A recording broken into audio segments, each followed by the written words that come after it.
At 500K in the Chicago suburbs, you're choosing between space or location. If you are a young professional looking to buy a home in Chicago's western or northwestern suburbs, pricing changes your entire strategy. So today what I wanted to do is I wanted to break down how I would navigate at the $250,000, $500,000, and $750,000 budgets. The first budget or the first tier we're going to go over is the $250,000 budget.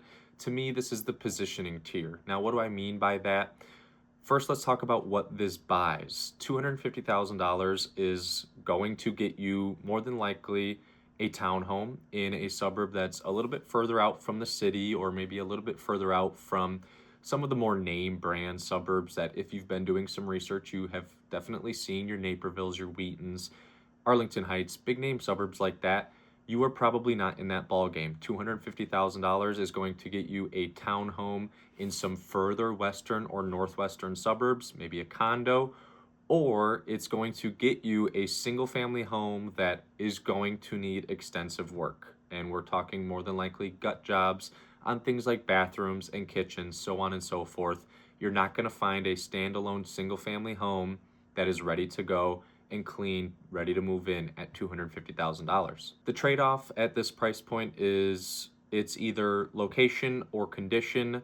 You're not going to get both, and even your location is going to be fairly limited at this price point.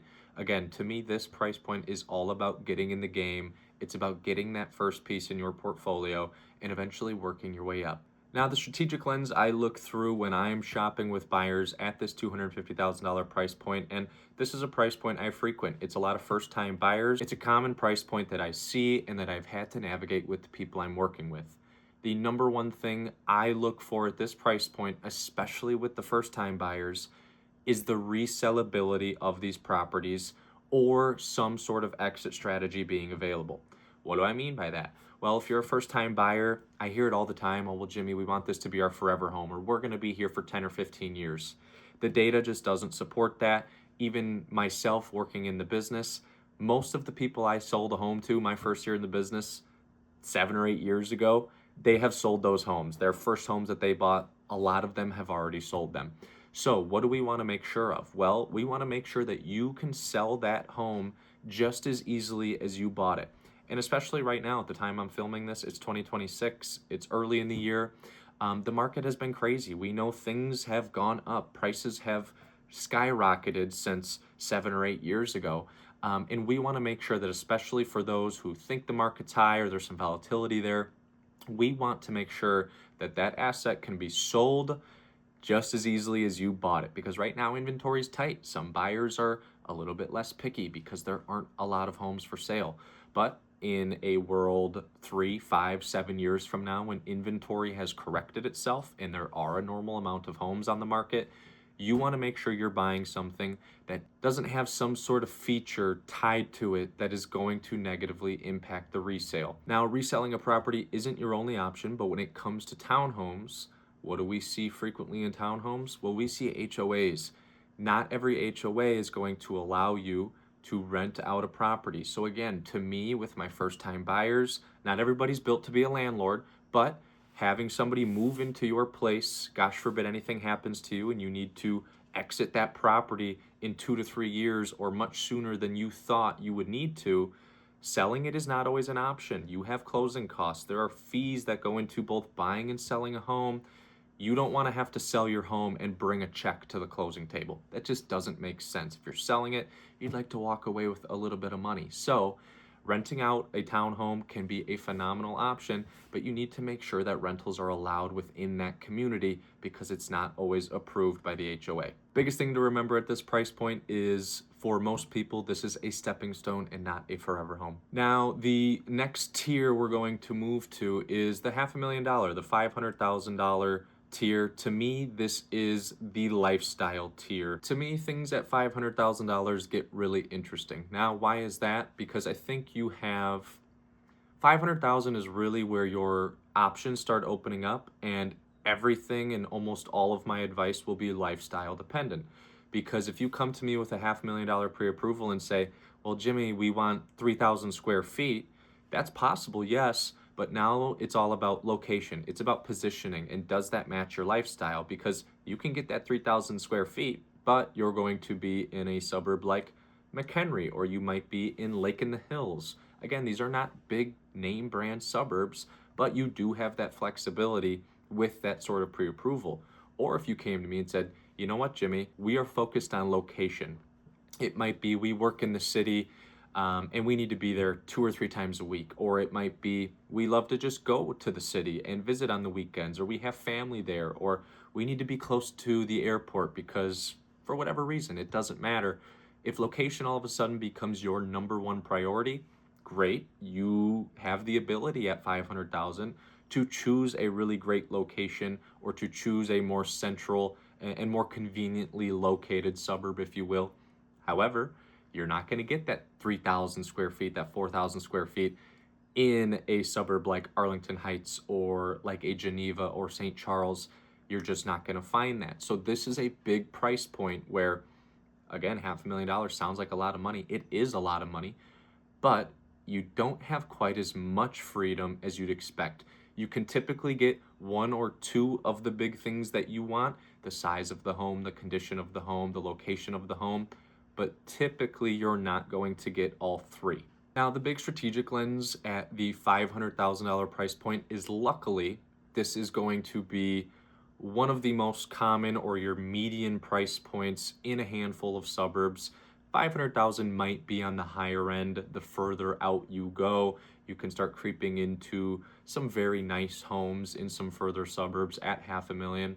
But nonetheless, this is a very, very common move up price point. Those people that had originally bought those $250,000 townhomes, now maybe there's a second income in the home, or there have been promotions, or financial situations have changed. They've built some equity in this townhouse. Now they're ready to sell it. These move up homes are so common, and it is a feeding frenzy at this price point, especially in some of the hotter brand name suburbs, because this is affordable. It's not a break the bank type of price point, and it does start to offer sort of those first initial planting roots type of homes, if you will. Now, the big, again, strategic thing with this is, who are you going to be selling to in 5 to 7 years? When inventory is this tight, you might not want to buy the house that backs or is across the street from the graveyard, or directly across the street from an elementary school with tons of foot traffic and car traffic every morning. Those things might not seem like a big deal now because, hey, it's hard to get a house right now. We're fine with this. We can live with this because everything else is perfect. What you need to remember is that inevitably, when, not if, when inventory corrects itself, and it eventually will, you do not want to be, because right now in a $500,000 neighborhood, there might only be 1 to 5 homes for sale, if that, in a specific neighborhood. Whereas when inventory corrects itself and the house 2 doors down from you is for sale, 3 on the street behind you, 6 around the corner, all of a sudden buyers in a market like that have a lot more options to pick from. And when you moved into that house and you didn't mind the elementary school right across the street with all that traffic, well, guess what? Now you've got buyers with 8 to 10 options in your neighborhood. They're probably not going to pick the house that has to deal with the line of traffic in the morning. So things like that, really getting a fine-tooth comb and getting very specific, and making sure that you're buying something, again, that is going to be resellable. A lot of that just boils down to this. Now, this is a price point where I do think people can plant some more serious roots, and sort of that forever home does become a little bit more realistic for a good majority of folks looking at this price point. You could easily spend 20 years in a $500,000 home. That's very possible. But again, always food for thought. Things change. You might get a job offer and all of a sudden you're moving to South Carolina, or you've got to be in the city far more often and now you need a condo down there. Things change. You want to make sure you're adaptable. And I think homes at this price point can be that way. You just need to make sure that you're looking for the right things. I think something to look out for in this $500,000 price range too is, don't overbuy for your current lifestyle. This can be a very slippery slope for some, especially coming from either rental homes or that first townhome where you maybe had 2 beds and 1.5 baths, or you had a 3-bed, 2-bath with a 1-car garage. All of a sudden, this is that first jump where you're like, whoa, we can have 4 bedrooms and 3.5 baths, and 3 car garages are an option. And oh my goodness, this property's on a half or a full acre. Oh, what's another 50 grand? What's another 80 grand? This can be a very slippery slope for some when you kind of get that first whiff of freedom to get homes that you're just not used to some of the amenities. It's bigger, brighter kitchens, it's nicer finishes, it's more space. A lot of these things can get sort of infatuating, or they can become very desirable, and it gets very easy at this price point, I think, to maybe overstep your bounds a little bit, because hey, what's another 50 or 60,000? Just be careful not to overspend at this price point, because it's a very lifestyle dependent one. Now, if you come to me as a buyer and you're pre-approved for up to 750,000, this is what I call the freedom tier. Now, where I'm from, Crystal Lake, $750,000 is considered the luxury market. You're going to see very nice homes in areas like Crystal Lake, Algonquin. McHenry is going to get you a ton for 750,000, whereas in some suburbs like St. Charles, Geneva, Batavia, Barrington especially, this is more of a higher end median or average, I would say, than luxury. So my advice needs to be sort of tailored to both ends of the spectrum. 750,000, you can be big ballin' in some suburbs at this price point, or you can live in a nice, sizable home at this price point in what might be considered a more convenient or desirable location for some people. Another property type you'll find at this 750,000 price point are large footprint homes that need cosmetic work.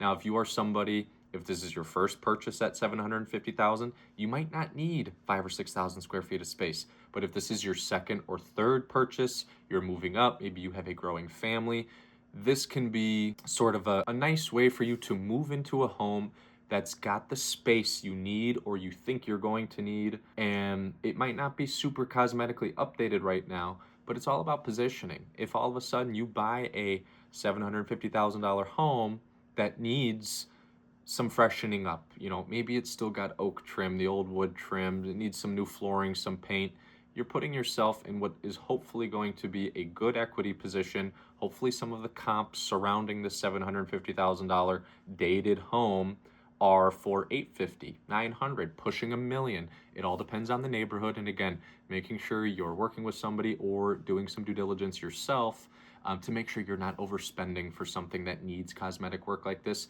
But you can find a very large home at this price point. Another thing you could end up buying at this price is a super high-end townhome in an elite area. I mean, at the townhome budget at 750,000, the world is pretty much your oyster in the suburbs of Chicago. You can be basically wherever you want. It's going to be a beautiful townhome. I know some people might not spend that type of money on a townhome, but there are people out there that enjoy maintenance-free living, not having to worry about shoveling snow or mowing your grass. You might live in a nice golf course community. You would still have some great square footage. A lot of these townhomes at this price point are large. They feel like a home.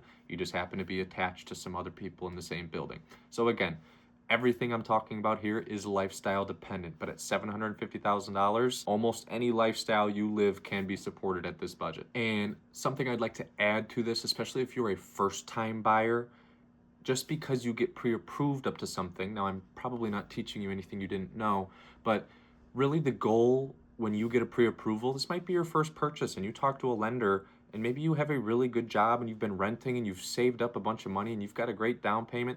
A lender might come to you and say, you're pre-approved up to 750. You're approved up to 1.2 million. That doesn't mean you need to spend it. Obviously, I always tell my clients, you don't want to be house rich and cash poor. You still want to be able to go out to dinner. You still want to be able to go out and enjoy things and do your hobbies. We know those things cost money. You don't want your mortgage to feel like, oh my God, I have another mortgage payment this month. Don't max out your pre-approval. Just because you're approved up to that doesn't mean you have to spend it or you should spend it. Again, everything is super lifestyle dependent. And if 750,000 is your first purchase, again, I'm going to tie back. It's the same principle if you're buying a $250,000 house Or if a $750,000 house is your first purchase, you want to make sure it has the resale ability. You don't want to buy something so ultra niche and specific that not a lot of people are going to want it when you, again, inevitably sell it in 5 to 7 years. It's not a matter of if, it's when for 99% of people. Make sure you are working with somebody, or make sure you're doing due diligence to look in some of these neighborhoods. Make sure, hey, when houses hit the market, are they selling? What are they selling for? One of the biggest mistakes I see young professionals make when they're searching for a home is thinking the first purchase needs to be perfect, when in fact it doesn't need to be. What it needs to be is strategic. And sure, the price points you're looking at are going to affect some of the trade-offs you may need to make in order to get into a home. The principle or the thinking stays the same. Look 3 to 5 years out, make sure that you can sell the home just as easily as you bought it, and think about your positioning when it does come time to sell that home. If you're trying to figure out where you fit in this market, that's how I'd start thinking about it. And if you're trying to narrow down what suburbs even make sense for you, I built a short list for the western and northwestern suburbs, sort of breaking suburbs down by lifestyle and price point. I'll put that down below in the description of this video. Check that out, might help you. And that's it. That's the end of this video. I'm Jimmy Zitnick. I help young professionals buy or sell their first home in the western and northwestern suburbs of Chicago. If this was of any value to you, like the video, subscribe to the video, leave a comment. Let me know I'm doing all right. Thank you so much for watching and enjoy the rest of your day. Bye.